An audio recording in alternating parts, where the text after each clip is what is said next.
Oh, bless. God bless. Tuloy po kayo. Ito pala. Magandang umaga po. Magandang umaga po. Yan si nanay. Magandang umaga. Baligtad pa. Upo kayo. Tinuturuan ko sila magganyan.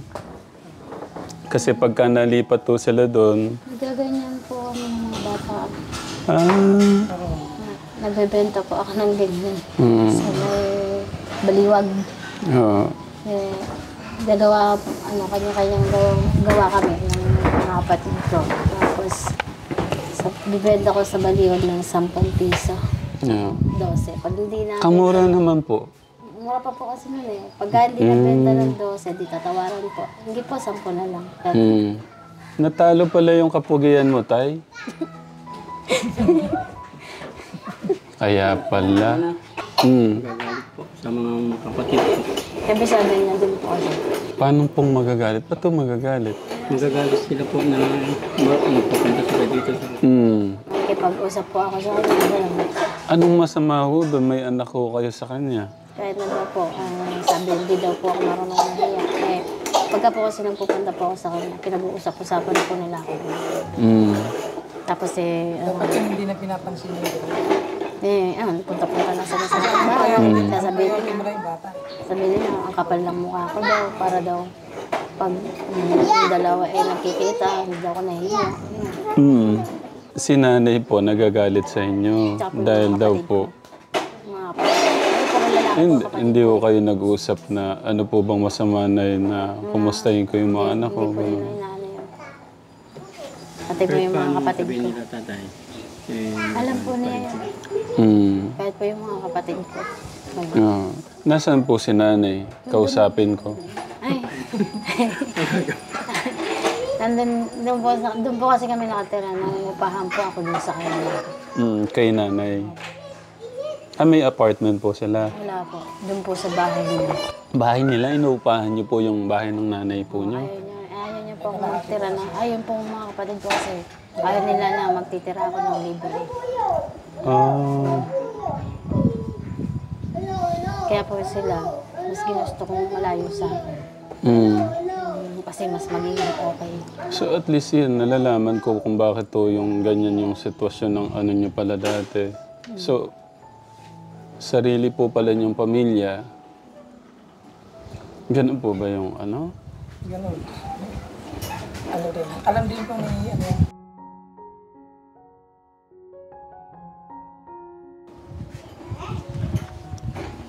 Anak niyo po to.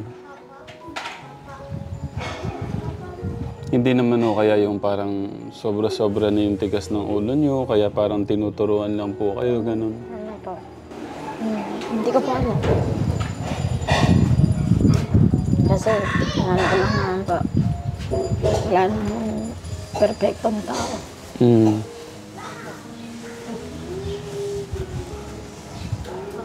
Siyempre, bilang ina, sino bang pwedeng pumigil sa inyo para makita ko yung mga anak niyo, di ba po? Sinasabi po kasi sa akin, hayaan ko na daw po sa kanya. Bakit daw? Hindi o. Mas maganda po yung ano, yung nakikita niyo yung anak niyo. Walang masama doon. Tsaka nung alam niyo nung sabi ko nandyan ho kayo, nagtakbuhan ho sila. Kasi po, hindi naman po kasi kung ano sa kanila eh. Hindi po may nagmamalo. Yan. Nakikipaglaro ako sa kanila, nakikipaglaro tayo. Kaya pala maganda si Angela. Maganda rin yung nanay. Pang ano po yung ganda niyo pala, pang... Sige po. Diyan mo muna kayo. Hindi. Ano? Kasi naano ko na halo ko na yung semento eh. Tumigas po eh. Sige po. Masaya ka ba, Ate Angela? Nakita mo si Mama? Okay. Ba't ang ganda po ng aura niyo, ang ganda po ng ngiti niyo? Gusto kong malaman. Masaya lang po. Masaya lang po kasi nakakapunta ako sa mga anak ko. Nakapunta pa rin ako sa kanila kahit nandito sila. yung ano, hindi ko nauungkatin yung mga nun pa, nung ano pa, yung mga problema po nun kay Tatay Albert sa inyo.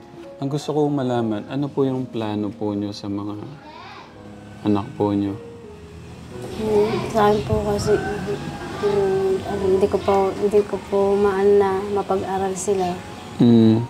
Si Papa nila kahit papaano, mapapag-aral sila. Mm. Sa akin po kasi, nagsubok na kasi akong mag-abroad, pero hindi po kasi sinwerte. Mm. May balak po akong mag-abroad, pero gusto ko sana, hindi na po yung stay sa bahay kasi mahirap. Mm. Yung katulad lang po ng iba na ano, yung tinatawagan lang, pag may magpapalinis, gano'n. Meron po kasi yung gano'n. Mm. Mahirap po kasi sa Saudi, kinukulong po kasi. Kasi naranasan ko po yun eh. Pag umaalis yung amo, nililak lahat ng pinto. Mm. Wala kang pwedeng labasan. Kaya pagka yung ano, nahihirapan ka talaga. Tapos kung anong oras kagisingin, wala kang magagawa. Lahat ng trabaho. Okay lang naman po yung trabaho. Kaya lang naman po ako umuwi doon. Kasi ayaw na nila akong pasahurin. Gusto nila tingin dapat na buwan, sahod. Sabi ko, hindi naman po mapipwede yun. Ayun.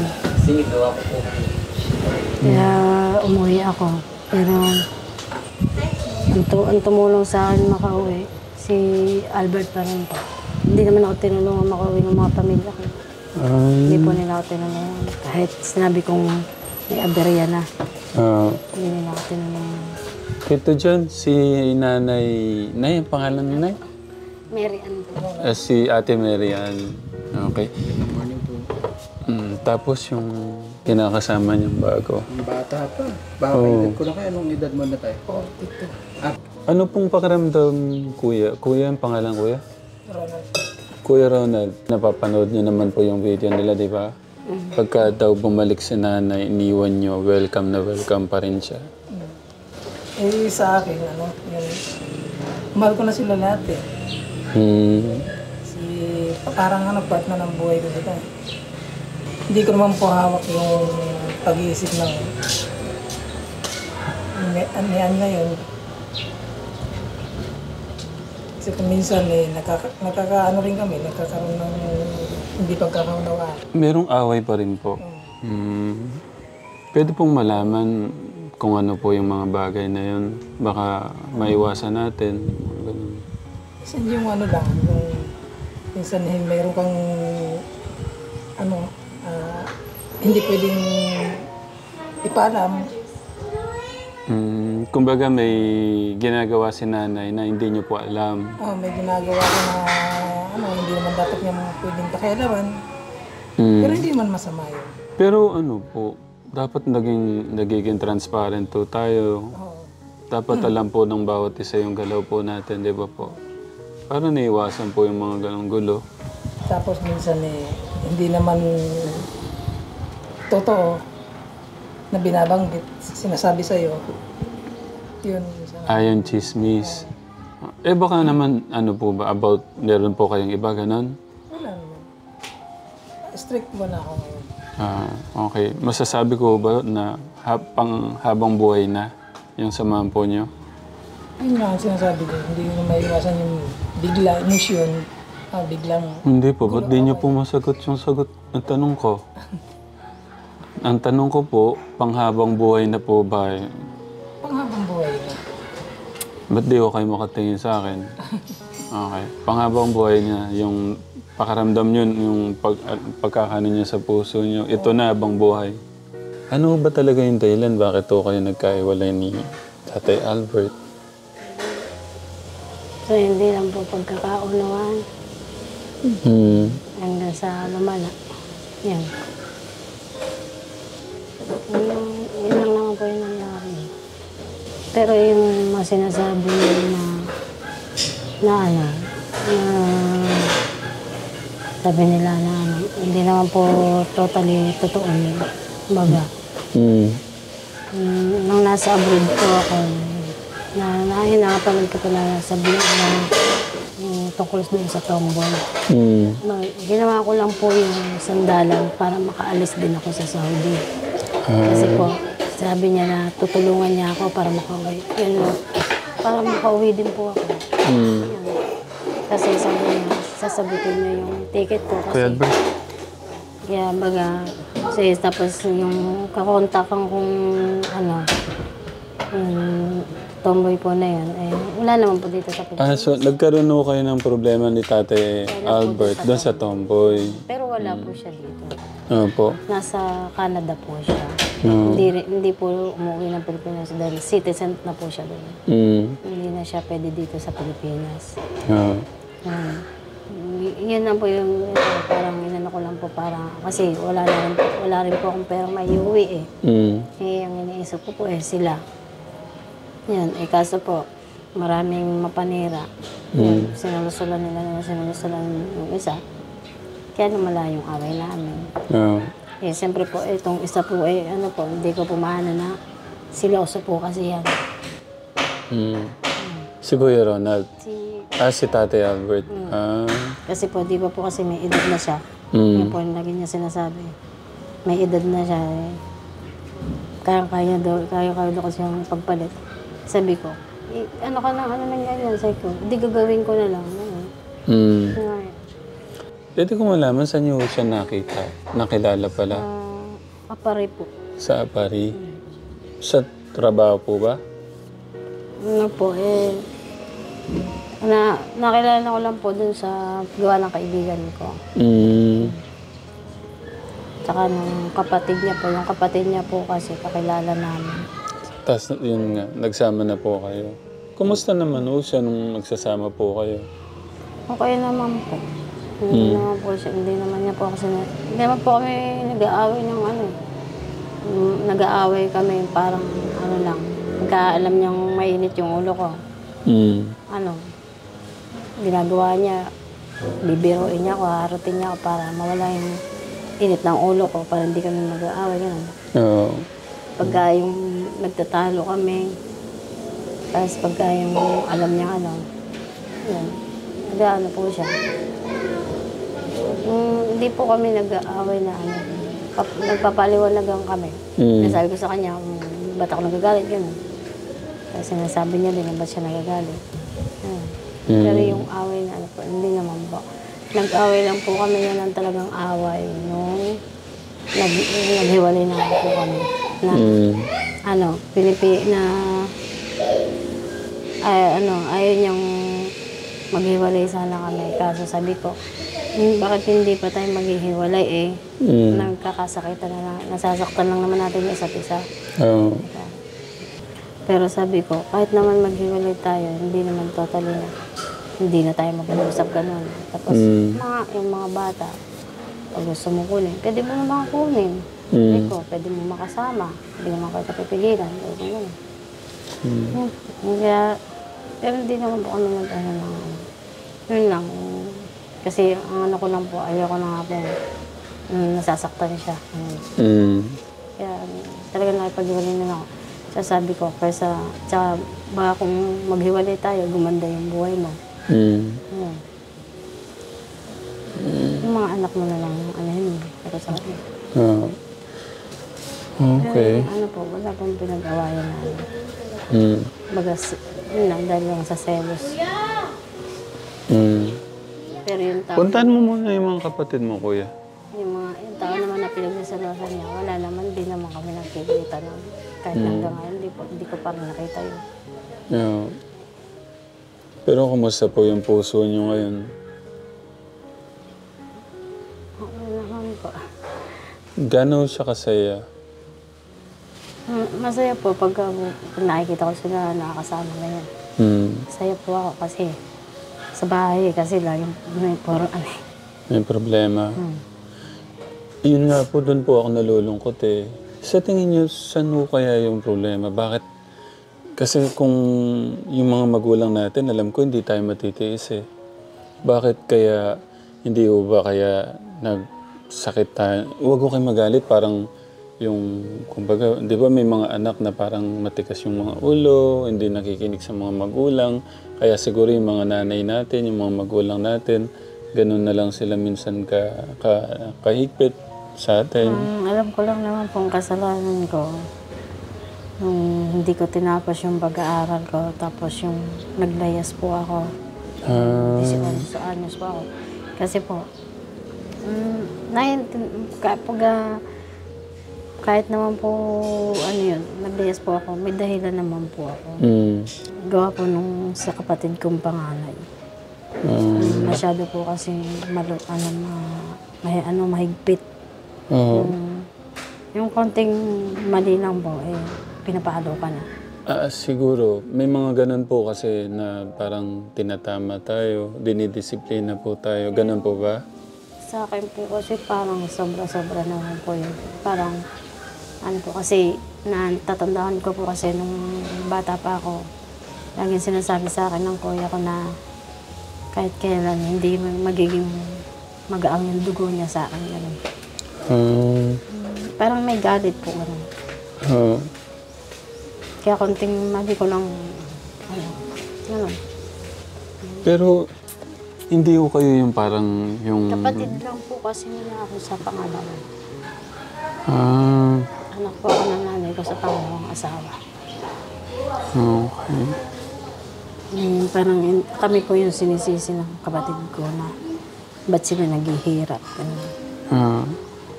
Kundi daw kami dumating, sana daw, ginawa na sila. Paano niyo po ina-handle yung ganun?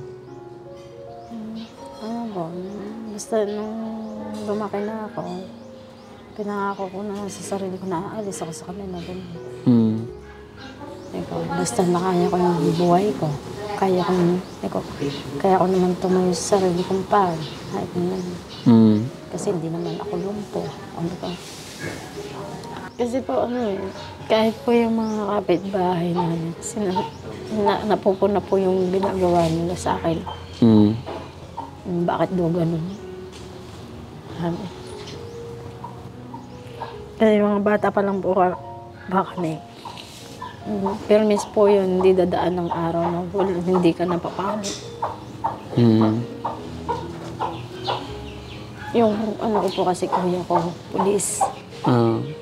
Tapos po, yung konting mali lang po talaga, may palo ka na. Tapos kasalanan ng isa, kasalanan mo na din. Kasama ka tali sa papalo. Ilang taon po kayo nung napapalo pa po kayo? Pa lang po ako noon grade 4. Part ng pagdisiplina. Ako po kasi namamalo din Namamalo din po, pero pagka yung talagang ayaw na nila makinig. Pero pagkapalo ko pa sa kanila, nasasaktan po ako. Naiiyak ako. Kasi, naiisip ko yung yung mga nangyari po sa inyo. So, hanggang ngayon po, ibig niya sabihin hanggang ngayon, nandun o yung sakit. Yung dinadala niyo pa po. Kalimutan niyo na po yun. Baka mahirapan ho yung puso niyo sa Hindi ko lang po kasi makalimutan kasi pag sinasabi po ng nanay ko na tigas-tigas daw ng ulo ko, gano'n. Sabi ko, tapos sabihin na wala akong naitutulong. Tapos pababayaran sa'yo yung pagpapalaki, pagpapaaral. Yun. Iniisip ko, bakit ganun? Kasi nag-iisa lang naman akong anak na babae. Puro babae po kasi kapatid ko Kaya iniisip ko, dapat nga, mas ako, dahil nag-iisang anak niya lang ako na babae. Pero hindi. Tapos, sabi niya kasi, mas mahal niya daw yung anak niya lalaki kaysa sa babae kasi daw mas nahihirapan yung mga anak niya lalaki kaysa sa akin. Ganun. Kasi sabi niya. Kasi daw ako daw, may asawa daw ako magpapakain sa akin. Daw mga anak na lalaki naghahanap buhay daw, nahihirapan. Kaya mas mahal niya yun. Tapos, dahil niya sinasabi na lagi akong walang na itutulong. Tapos kung ano yung sabihin ng mga anak niya na lalaki, yun lang yung nasusunod. Hindi, nalulungkot lang po ako yung araw-araw na ganun yung pakaramdam niyo. Yun nga, kaya din ayaw ko pong na makita nila. Kasi lumalabas po yung vlog niyo doon sa hipag ko. Kahit po yung mga hipag ko ang nagsalita, kayang-kaya po nilang yung nanay ko. Pagka po kasi yung umiiwas na nga lang po ako kasi pagka po yung nasa bahay ako, ulit-ulit na lang maririnig kang paninumbat. Tapos yung tungkol sa bahay, pagka hindi ka nakakabayad, papaalisin ka, papalayasin ka. Naranasan po yun ni Albert. Pinalayas kami. Dahil sa manugang niya lang. Manugang lang yun, tapos anak niya ako. Tapos ako yung pinalayas niya. Kasi nag-away kami nung manugang niya. Tapos, yun, nagalit sa akin. Ako yung pinalayas niya.